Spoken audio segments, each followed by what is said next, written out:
Alors, on passe à la deuxième partie, qui est probablement la plus importante pour la partie sur Thomas, donc on va prendre du temps là-dessus.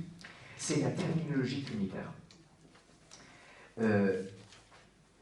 Avec cette question, et c'est un peu double. Il y a d'abord une question un peu historique qui est les pères de l'Église ont élaboré des mots.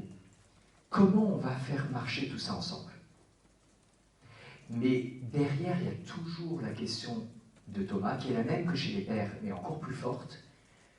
Comment faire pour que le Dieu 1 puisse être pensé 3, mais presque encore plus, comment ne pas perdre l'unité de Dieu?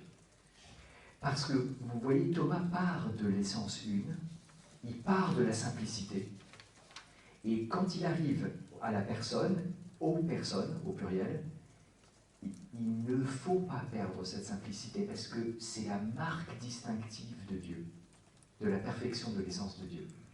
Comment faire?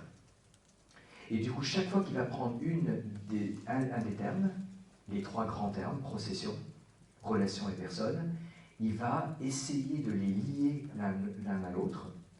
Et deuxièmement, il va essayer de montrer comment le comprendre pour que ça ne rompe pas, ne détruise pas l'unité de Dieu, la simplicité de Dieu, que ça ne divise pas Dieu. Alors, il part de la procession, d'abord parce que, d'après Thomas, je vais vous expliquer pourquoi c'est le terme biblique.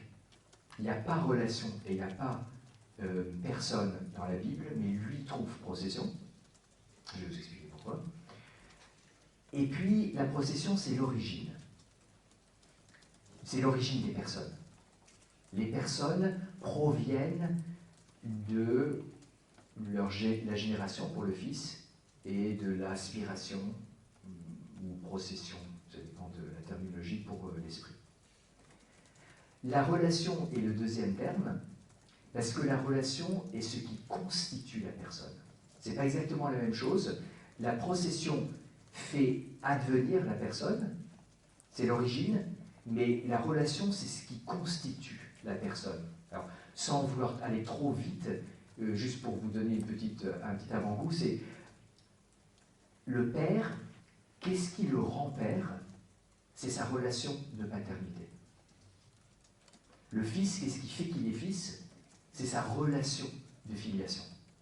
Donc c'est pour ça que Thomas dit la relation constitue. C'est l'identité de la personne. Et après, c'est pas que la personne, parce que c'est de ça qu'on veut parler. Mais il faut y arriver.